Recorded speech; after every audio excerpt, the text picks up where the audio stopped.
fooled you. I mean, we were joking earlier where it's like, are you gonna talk about Belly? It's like, the funny part with Belly and that soundtrack is that yeah, it fooled people to watch a fucking movie that was basically made because of a soundtrack or an album, and they didn't know what to do with it, so they're like, fuck it, let's make a movie to go along with it. But the funny part is people think Belly was the first one. No, literally there was like you had Belly, but then you had Streets was watching with Jay-Z in 1998. You had Who Got the Hookup with Master P about the same time. I mean, none of these fucking movies needed to exist. You literally had the remake of The Car Wash and the remake of Airplane. Both basically existed because they came up with songs for the bullshit. I mean, it became the Hasbro of the fucking early 90s to late 2000s. That's what it was. Like they came up with properties to sell, and they're like, we don't know how the fuck to move it, so why don't we make a movie? Just go ahead and push this shit. And that's literally what happened. We also talk about how like there were soundtracks that are literally monumental during the last 30 years to elevate things into a whole different level. I mean, some of my favorites go to actually great movies, and we joked about Juice. Juice is a fantastic soundtrack that goes to a fantastic movie. I would argue that House Party, that soundtrack is Yeah. the best Oh shit. soundtrack that Oh, ever ain't existed. gonna hurt nobody.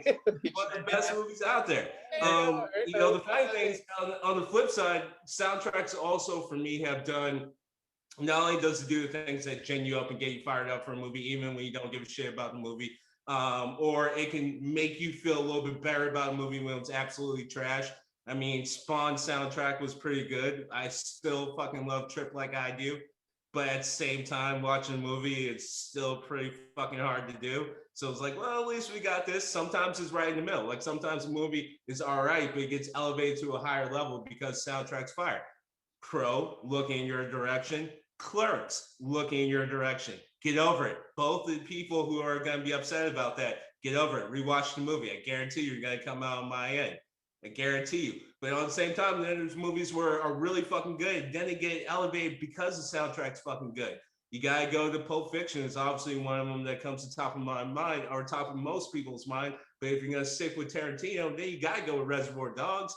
But then you gotta also look at a lot of different things that came out in the '90s that kind of started to really put this together, from Boomerang to Boogie Nights to what's another soundtrack that I was thinking of? I mean, I'm skipping over shit that happened in the '80s that were monumental in their own right. But soundtracks are just always funny to me because as I continue, I told you there's probably not going to be a star in this, but as I continue to think about it, it's always one of those moments where you either get fired up because you care about the soundtrack or you care about the movie, just change one way or the other. But for me personally, it's also changed the way I would sometimes listen or even be open to different musics, like Judgment Night, putting together groups that had nothing to do with anyone or any time, but when you start to listen to it, it expanding your thought process and your openness to different types of music. So soundtracks are interesting. You're just another victim. You're just another victim, kid. Yo, house party. Let's not forget, she thinks she's the passionate one. Right? Another song that was resurrected by Wayne's World. So that was a beautiful pick there. Wayne's World, you're absolutely right. We kind of dog on it now. It hasn't aged that well, let's be honest. Mike Myers had some hits after that, but now just kind of looks a little spent.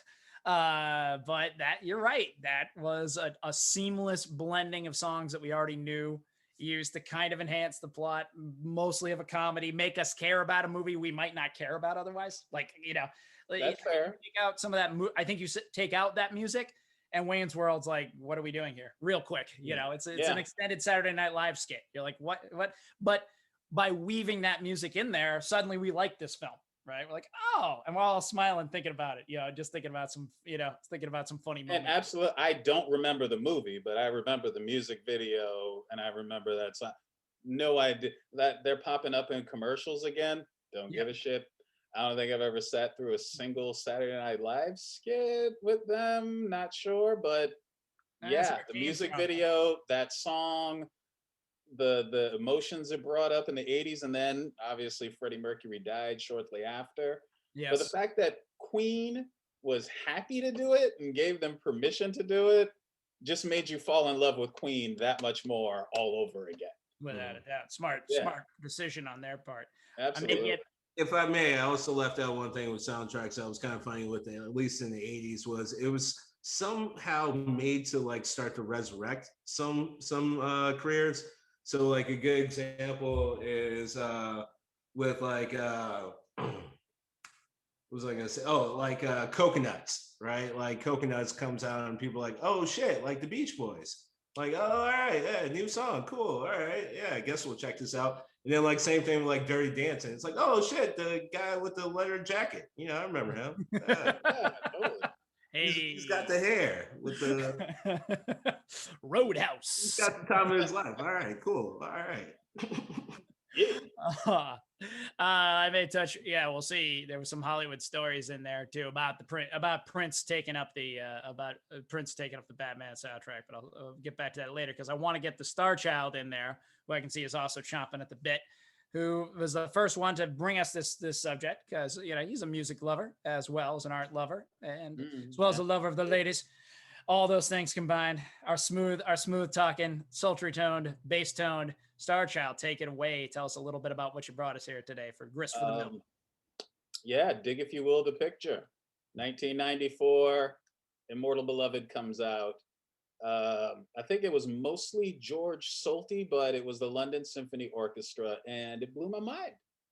You'd heard of Beethoven before, but you'd never really put together a lot of it. And I'd never heard like a new thunderous recording of Beethoven. But after that, hooked on soundtracks. Not just soundtracks, like Pulp Fiction and the rest, but I'm talking about soundtracks like music scores I was in. Because it's kind of like the poor man's classical. Like they're shorter pieces. They mostly have a big beginning, a middle, and an end. It's a nice digestible chunk of music, and it deals with something modern and tactile that you can go and see. And that's the thing. Like, if you think about the best soundtracks, they are the unspoken stars of the movie. Go to a great movie and turn it down. Godfather opens, you hear the song. It doesn't have to be you. The volume is up. You are going to hear that song. You see Michael Myers pop up on the screen, you are going to hear his theme. No question about it. 007 comes walking from the right and then turns around and shoots at you. You are going to hear that song, and that's it. You know what I mean? All of those great songs really just bring home a moment that you don't think about it. And your average person who probably doesn't give a shit who, Debussy or Eric Satie are, but they know those pieces like the back of their hand. Like you touched on John Williams before. I'm just going to mention a couple more things about him. The Imperial March. You hear the Imperial March, you turn around, I don't give a fuck if it's a corgi behind you. You don't fuck with that corgi. And Schindler's List.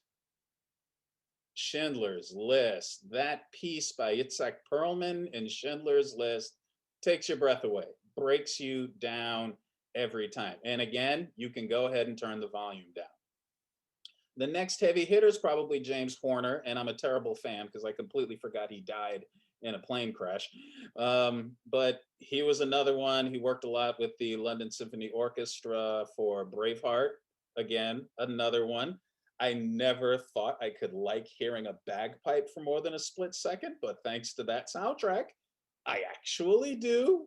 And there is a part in the soundtrack where, yeah, I fight the urge to yell, freedom!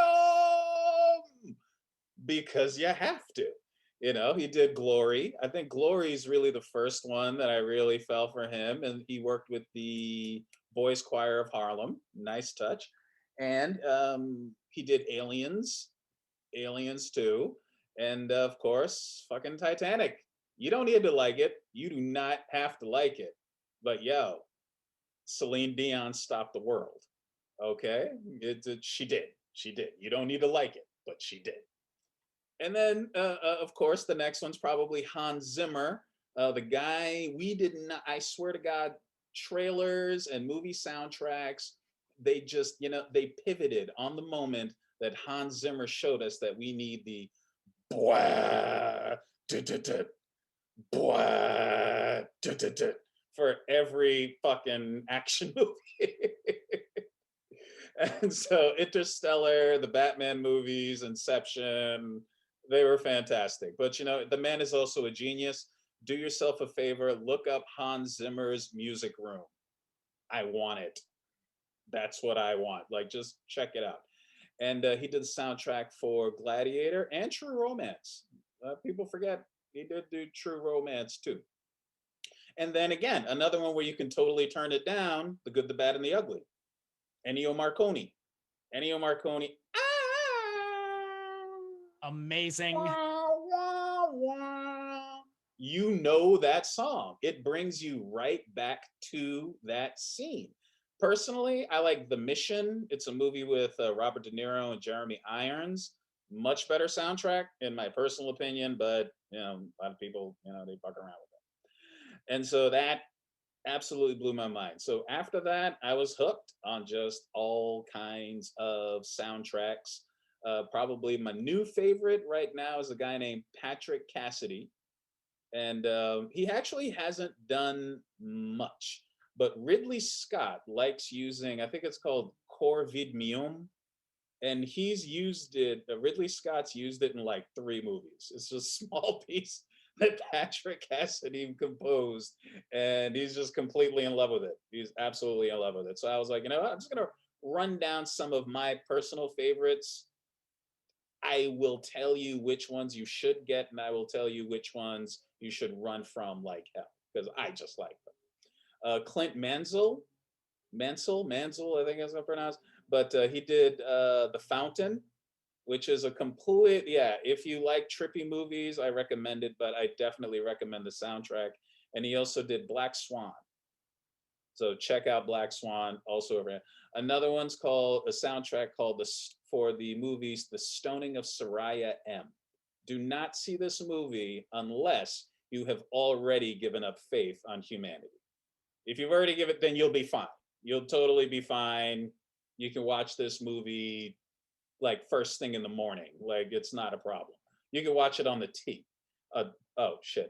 the subway. All right, but it's that good. John Murphy's Sunshine. I feel like most people, they really like John Murphy's Sunshine. John Ottman, he did Valkyrie. You reminded me of Valkyrie, a couple of the Tom Cruise movie, and it was what it was. But anyway, the soundtrack is really good. The good Nazis. Big good Nazis there. And I threw in movies. Like, what am I doing here? I threw in one for you too. I figured you would take Vangelis for Blade Runner, but you didn't. So I'm glad. So I get to do Vangelis for Blade Runner. And another one, he did the soundtrack for 1492. Okay, don't see that movie. Do not see that movie.